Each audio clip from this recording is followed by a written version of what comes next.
Hey guys, and welcome back to my course, which this time is dedicated for the gambits from black's point of view. So we're going to continue, and into this new chapter, we will see something similar to the one which we already have seen in chapter 1, the Latvian gambit. This time, black starts with knight c6, and after bishop b5, now he goes e5. f5, sorry. And this is far better comparing to the previous gambit, and even many strong grandmasters have played this with black. What is the difference comparing to the previous line? Is it better for black that the move knight c6 and bishop b5 is inserted? I think yes, because knight c6 is a more useful move because you protect the pawn on e5. And if white wants to take it, he has to trade your knight, which we shall see. And if not, already you are avoiding the lines with knight e5, which we saw that in general were the best in the other case. And now comparing to the previous gambit, white has again obviously very big choice. This time instead of knight e5, this is the bishop c6 move. So basically he can take the knight, he can take the pawn, he can play d3 or d4 or knight c3. 5 moves which black have to know what to do against all of them. And let's start maybe, let's say from this line, when white captures the pawn, because after all, when you play gambit, the first thing which you need to know is what to do if the other guy takes your pawn. In this case, black should play e4. And now the white knight doesn't have where to go, which is more or less forcing him either to take the knight immediately, bishop takes, after which you just take with the d pawn, and then bishop f5, and it's very good for black. So already maybe white has to be careful, or he has to pin this pawn. This is, I think, the best move. And now I think black also needs to move the queen, because otherwise if you defend with something else, white will play d3, and this will put more pressure on the pawn. And this move now is forcing white to capture, which gives now black a choice. Both captures are possible. I believe more common is with the d pawn, but probably with the b pawn also works. Although now, let's say after knight d4 and knight f6 and castle, maybe c5 is the most obvious move. So you can push the d pawn, and then something like this, d5, and then try to take the pawn on f5. Black has a nice center, however, his king is still in the middle, so it's a bit complicated how to castle. But now after f3, for example, c6 first has to be played, and then black can capture, and if pawn takes, bishop takes, I think it is possible to play this, or, like I mentioned, usually they take with the d pawn.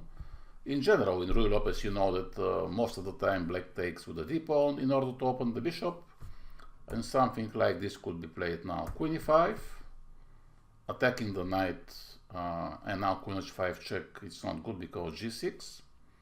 So white now can have to move the knight probably, and they can do something like this. And now if you take, it will be d3 and knight c3, so you might lose the pawn on e4. So you have to start with this move to protect the queen. And then already you defend, and then just castle, rook e8, and you can capture later the pawn, if maybe with the rook.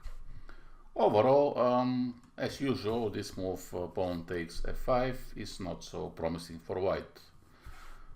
Now, if white decides to take, then again black can take with both pawns, and again much more popular and somehow more safe is to take with the d pawn.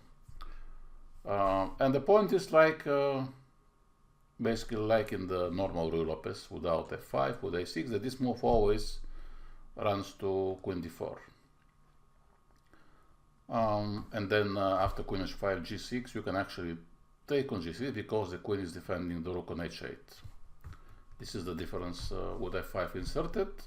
So some people take on c6, but they don't want to take the pawn on e5 immediately, but they want to just play very solid, like for instance now knight c3 is the main move. So white simply is playing solid, and he claims that black has double pawns and the e5 pawn could be a bit weak maybe. Now, in some occasions, black is actually quite happy to just sacrifice this central pawn, so to obtain just free game with open diagonals and open files. Now queen e2 is the best move, and black already have to take something because the pawns are hanging. So usually black takes, and then knight takes, and bishop g4 pinning the knight. Now the most popular move is h3 for white, and black should take here, and the most simple is just to take, and then queen d5, and then d3, castle for example. It is equal game, so nothing too dangerous in this line, I believe. Okay, so this is about the move bishop c6. So both, I think those two moves are maybe the least popular. Pawn takes f5, obviously, and bishop c6. If white wants to play for advantage, he has to play some of the other moves, knight c3, or d3, or d4. And the move d4 is quite interesting. When I was young, I remember this was considered to be the most dangerous line for black, but that was like a long time ago. And obviously now the theory has developed a lot. And the point of this is that white wants to open the game to expose that black has pushed the f-pawn, so the king is a little bit maybe still in the center in open position. And here there is one critical line. I believe the best for black is to take again on e4. In most of the times I've noticed that black usually one possible takes on e4. And now bishop c6 could lead to some of the previous lines when you take the bishop, and after knight e5 you just develop knight f6, bishop d6.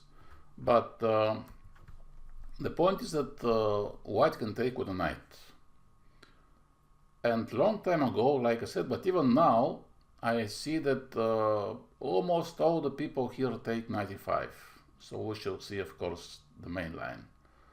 And then I was trying to see, okay, what are the alternatives if you don't want to take this knight? Let's say if black plays knight f6.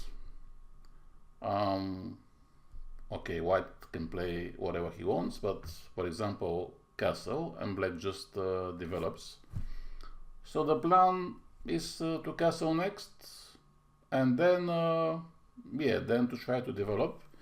And I think it looks like black should be fine by developing, but the problem is that long term, in order to develop your pieces, you need to push d6, but then the knight is always hanging. So it's a bit uncomfortable. Yes, I think we can castle, and then maybe queen e8 will be needed, but it's not clear. Or maybe just a6, but the bishop goes back to a4, b5, maybe then he takes, and you have those double pawns. It could be some issue, and that's why probably people usually just take this knight. And we have this situation where now black doesn't have any development. Although white now doesn't have an immediate threat, queen h5, this is just g6, but the pawn on e4 is obviously very weak, and black can lose it. Now c6 is the main move, and white now have a choice. He can move the bishop, or he can sacrifice the bishop. And back then, in the times before the computers, maybe some of you remember, the evaluations were like, this is unclear, this guy has compensation, maybe this is something slightly better, but it's not like now when the engines are showing more precise evaluation, because basically the problem for white is that after this move, bishop c4, if white could just develop like knight c3 castle, he will be with big advantage. But now black have this check, and then white is losing the central pawn, the most important. And not only this, but black now wants to push d5 next. So back then it was claimed that, okay, white has compensation, of course some compensation because he has better development, but because d5 is coming, even many people here, which seems a bit strange to me, but they just take this knight, which normally is very bad move for white. Okay, you can claim that now black does not have castle, and okay, if it was white to play now, knight e4 is almost winning, but with d5 black has a great center, and then also the bishop is going to d6, so white have to defend, and the other bishop is going out, so not only black has extra pawn, but is a better position, so bishop g8 doesn't look good, and if not, maybe white can castle. But then of course after d5 I don't think any sacrifices works for white, so he can try rook e1, to try somehow to put pressure on the e file, but after knight f6 black is defending everything, and then already he has to move the bishop, and after bishop d6 again it just looks very good for black. So basically after c6, because of this threat queen a5, white usually is playing the move knight c3, and he is sacrificing the bishop. What is his idea? The idea is that after knight e4, this actually is not that simple for black to develop his pieces, because white wants to go bishop g5 next and castle and knight d6 check, and now black cannot move his knight, he cannot move his bishops too much, so not that many options, but there is an escape, and this was known a long time ago. This is the move d5, the best move for black, probably the only move. Now white takes like this, and now white have already two pawns, two pawns, and he has active pieces, of course. The black king is exposed, knight f6 is the only move again for black, and now white goes bishop g5. And I remember, when I was young, like I told you, somewhere up until here, and maybe 1-2 moves more, and the theory was saying that white has a very dangerous initiative, because now there are a lot of threats like queen f3, queen d4, castle, the e file is open. So this was considered to be the best or maybe the most dangerous line for white. But okay, let's see now how the theory has evolved. I believe queen f5 was even then the only move. Probably everything else should be losing. And now white has to move either the bishop, either the knight, because otherwise knight e4. In case of bishop d2, if you go back to d8, it could be okay if white repeats to make a draw. Maybe white can try to play something else for a win, but anyway, the best move is something different, and this is the move b4. Simply the idea is to keep the queen there to protect some checks from h5. And now the knight is hanging, so white has to take and then take. And then, okay, what can he do? Castle, bishop d6. Black has a clear piece up, which means that white has to go knight c3. So this should be maybe more promising. But again, black goes b4. attacking the bishop and the knight. White has to take. The difference now from the other line is that he has this more critical move, knight d5, threatening knight f6 and knight c7 and queen h5, of course. So there are a lot of checks, but black now have this a bit strange move, which is the main one, b3 check. And then white, of course, has to play c3, is the best option. And here again, of course, it looks very dangerous. Bishop d6, I think it was knight f6, check, or queen h5 also looks quite dangerous as well. But there is this move, which is probably the best one, bishop e6, surprising move. Sacrificing everything, but already black have extra piece, so he can afford to give some material back, but to hide his king. Because now knight f6 is not dangerous, simply king d8 and black is just winning. White has to give this check, and then black is defending. So if white takes the rook, black probably is even winning, because, okay, obviously this knight will be taken, and you have two bishops, maybe even you can insert some checks with the queen. So white has to first definitely castle to hide the king. And now he gives black the chance, if you want, you can move the rook away. But then, okay, maybe white can play rook e1 or knight e6, queen b3, it's possible. So most people just, they take this pawn. And again, if you take the rook, yeah, just black takes. So this line looks good for black, and now usually white takes here, and if you take with the king, yeah, queen b3 check, for example. But black even have this intermediate move, queen e5, in his disposal, and then he can just take back with the queen, and you have extra bishop for how many pawns? Okay, you lose this one on b3. So you have 4 against 6, but still this is, yeah, bishop for 2 pawns, and then you can just hide the king, I think, very easy on c7, so no more checks, queen f7, king c7, bring the rooks, and yeah, probably it's not enough compensation for white. So this is regarding the move d4, which, like I told you, was considered to be the most critical. Now, the other options for white are knight c3 and d3.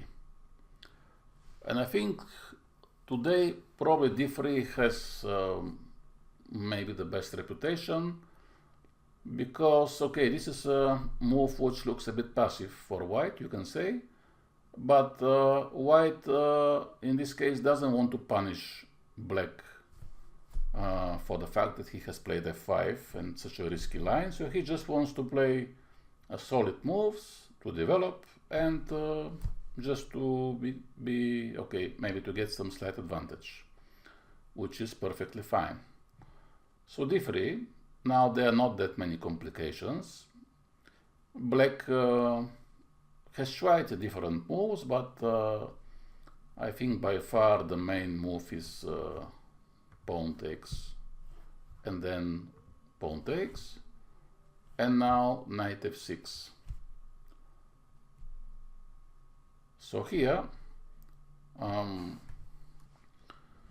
in this case, probably if white takes in this moment, already this is not good because of queen takes knight e5, but after pawn b takes c6, I don't think this is a problem for black, because if you take, you have either queen e7, yeah, queen e7 should be the move, or even sometimes you have this with bishop a6 and not allow him to castle.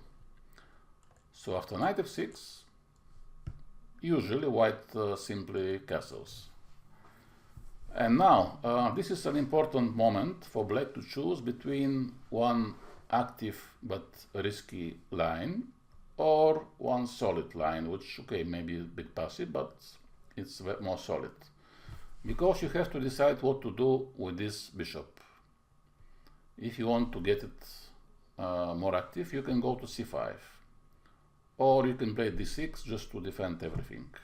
I think back in the days d6 was just the main move, because okay, what else to do? You have to defend.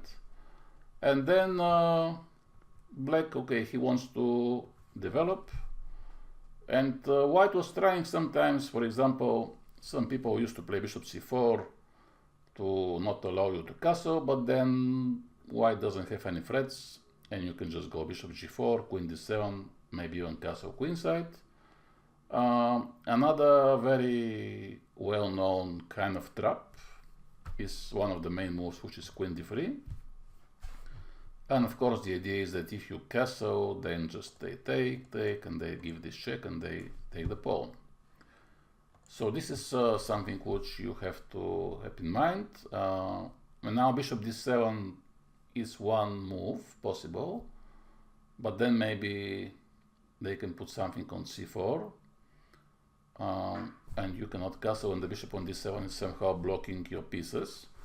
So for this reason the bishop goes to g4. And the idea is that, okay, either you go queen d7, which enables both castles, or you maybe even sometimes can take the knight and then look for knight d4. And now, of course, white has many possibilities, but there is nothing too dangerous for black. I think one of the main moves is h3, which shows that, okay, it's not a lot to do. And in this case, most people take. I think if you go to h5, probably knight g5 is annoying, and then knight e6 is coming. So you have to take. But now when the queen moves away from this diagonal, you can castle without losing the pawn, because there is no queen c4 check. And then you want to go knight d4. So yeah, white has a pair of bishops, but black is perfectly fine. If he takes the knight, you just take with the pawn and then develop the queen, and if not, I think knight d4. So this is the safe line. And if you move the bishop, it is a bit more tricky.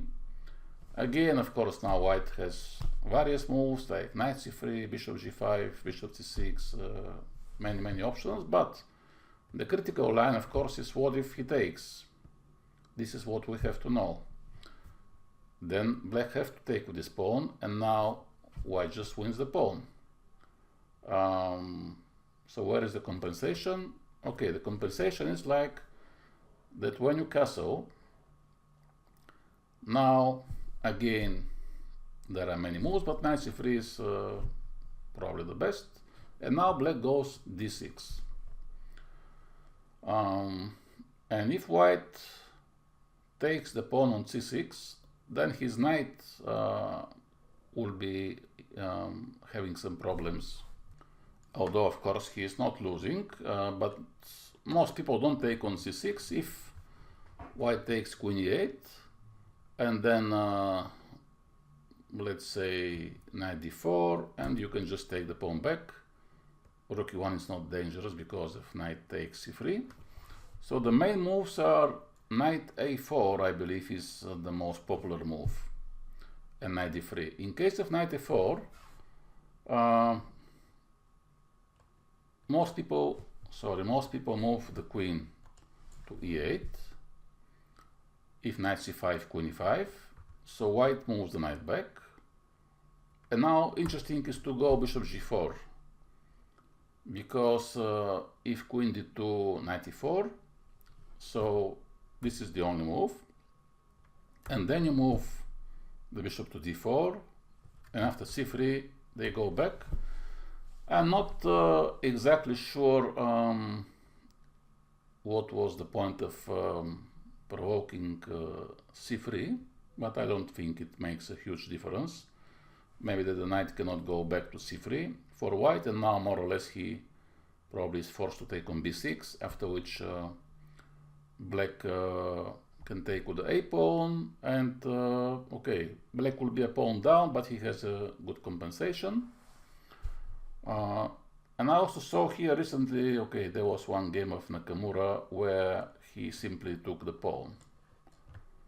And after knight takes, now in his game white didn't bother even to take the pawn, but if he takes, queen e8, and again black has a good compensation, opposite color bishops, the queen is active, the bishop could be active on b7, on a6, the rook has f5, the knight is strong, so this is okay for black.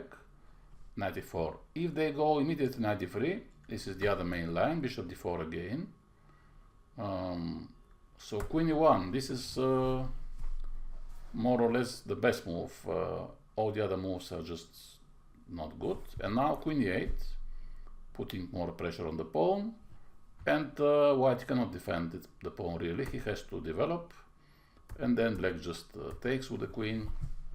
And this is even better because the material is equal, so white is not even a pawn up. After knight e4 at least he can take the pawn, but still this is not a very dangerous thing, I think, for black. So this is the choice for you between bishop c5, where eventually you can lose the pawn if white is willing to take, but sometimes they just play knight c3, and after d6 you have the bishop out and you are defending the pawn. Okay, now let's go for the main lines. Probably the most popular move is knight c3, which now gives black a choice between pawn takes and knight f6, so we have to see both lines. Okay, knight f6, this is a bit more unusual line, because now white already, okay, he can still go d3, but then you have bishop b4, which is usually good. Let's say if they go here, this line is believed to be just very solid for black. White has a bad pawn structure, so that's why he takes on f5, and the game becomes a little bit more open. Now bishop c5 is the main move, which is not an easy move to find, by the way, if you don't know it. And after castle, castle. And black wants to go d6 and bishop f5 and to get a nice game. And now there are some very tricky lines for white where he takes knight e5. And black goes surprisingly knight d4. So this is one of the most difficult lines to learn because the moves are a bit unusual. And now also white goes knight f3, which is okay, it's not an obvious move, but the position is not so standard, so both players have to find some important moves. And now also black can take the pawn, he can take the bishop, instead he just goes c6, and then this is some kind of a line, d5, then black eventually takes the pawn back on f5, and then he will be still a pawn down, but with good compensation. So this is about the move knight f6. There is also a move bishop c5. Yeah, bishop c5. Yeah, actually, okay, we have seen this move. Okay, another possibility after knight c3 is to jump knight d4 immediately. This also is a bit tricky line. And now, obviously, white has plenty of options. But the key line is when white takes the pawn. And now, just like in the Latvian Gambit a little bit, queen f6 attacking the knight, so he has to move the knight back. And here this is a very interesting to find out that this actually is good for black, because you take on e4, and if he takes the pawn and then the rook, you just take here, and then you're going to trap this knight, so it will be good for you. Queen e2 is the main move, and then queen e7. And here also white should avoid to take on c7. This is the best move, and then black just, okay, you have to defend the pawn, and then to play knight f6 to push away those knights and to develop. This is a bit tricky line, but okay, finally the main move is pawn takes, and after knight takes, again you have a choice between knight f6 and d5. If knight f6, white usually goes knight takes and queen takes and then queen e2, a little bit similar to the line with bishop takes c6. And this is one line where black is sacrificing the pawn. You have to play with the pawn down, but you have a good compensation because now bishop d6 is coming. So let's say here, bishop d6, d4, now either c5, either just take, both moves are totally fine. And then yeah, this pawn is not important at all, it's completely equal position. Or if white wants to play queen e2 first, and not to take on f6, then just black has to go d5. There is nothing to worry, and now you take with the pawn. So yeah, the king is a bit exposed, but white has to play very energetic to try to do something. Maybe something like d4 is the most critical line. And now you should play bishop g7, and then white takes, and simply you have to castle. There is such a line, which is, I think, okay for black, because now he cannot, okay, if he takes, you can just play rook e8, and then usually they go e6, and eventually black takes the pawn back, and yeah, it's complicated, but it should be okay for black. Okay, this is the line with knight f6. Let's go finally to the move d5, probably the most famous line. I remember from many years this line. Now white has a choice. If he decides to go back with the knight, in this case the best is not e4, because knight e5 then creates two threats, queen h5 and knight c6, but here you have to pin this knight. And then to take it and just to develop, this is the only critical line, knight h5, otherwise if they castle or something, you just move the bishop and castle. But this is the move which is preventing your normal play, because knight h5, queen h5, and then e5 is hanging, and you cannot move the bishop from f8.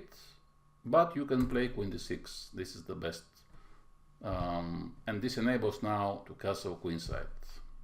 Or if they want to not allow it to castle, yeah, this is one of the lines. King d7 is better than king d8, because you now make this artificial castle. You move the rook, and then you want to go to c8, if queen g4, queen e6. So d4 is the critical move to white to try to do something active. Then you can just drop back, and black managed successfully to castle as well. So yeah, now white usually takes, and this looks very dangerous for black. However, queen h5 is not good, because when white takes, you go bishop e6, and black has two knights. So white has to take. And now there are two moves, queen g5 and queen d5.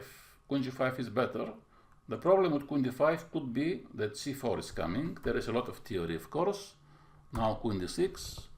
This is a line where you need to know many deviations, because now white can give check, he can take on a7, there are plenty of lines.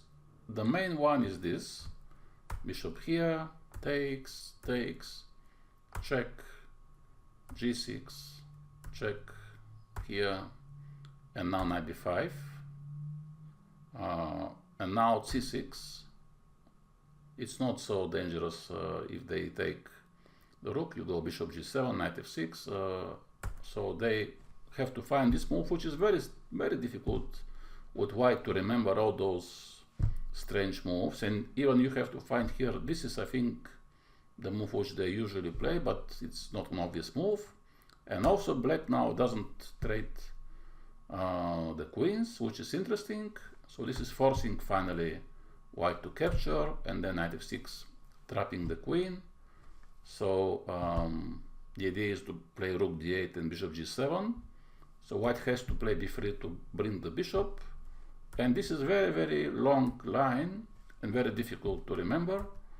And again, white has to find some tricky move orders, and now check with a knight and king here, and now it ends with some strange variation where now I don't know what is going on, but okay, white have two rooks and some pawns.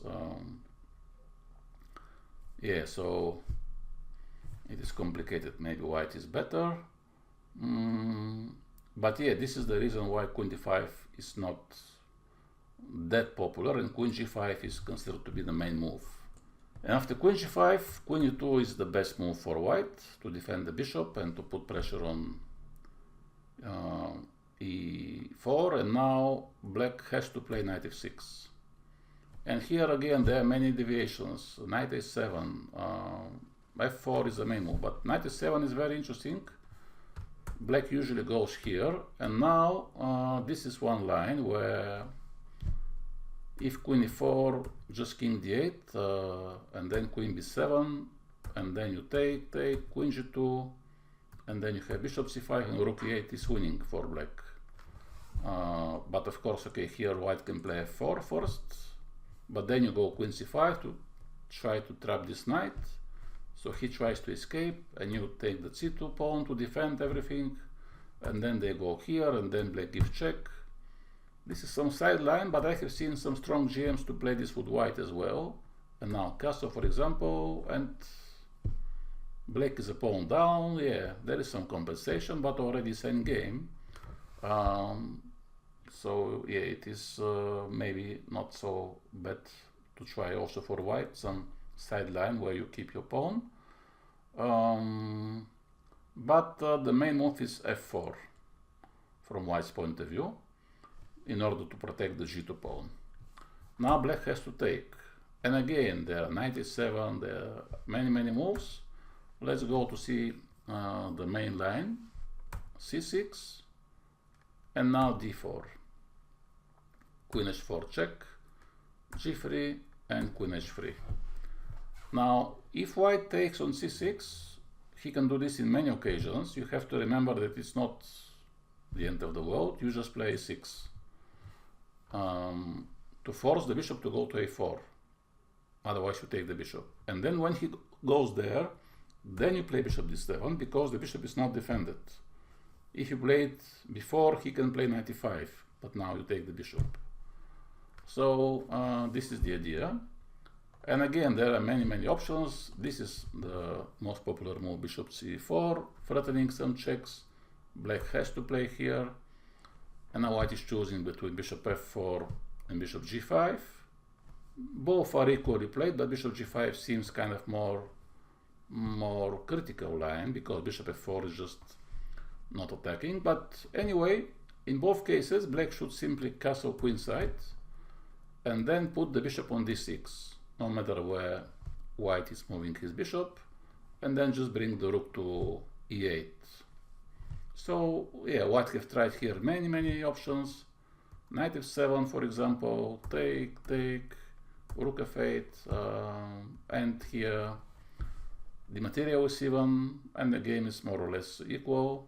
So yeah, you see there are many deviations. Of course, this is a major opening, but this is probably one of the gambits where black is having a nice game, especially against c4. I think probably the most popular and solid opening. Okay, so I hope you have fun. I wish you good luck with studying these lines, and see you next time.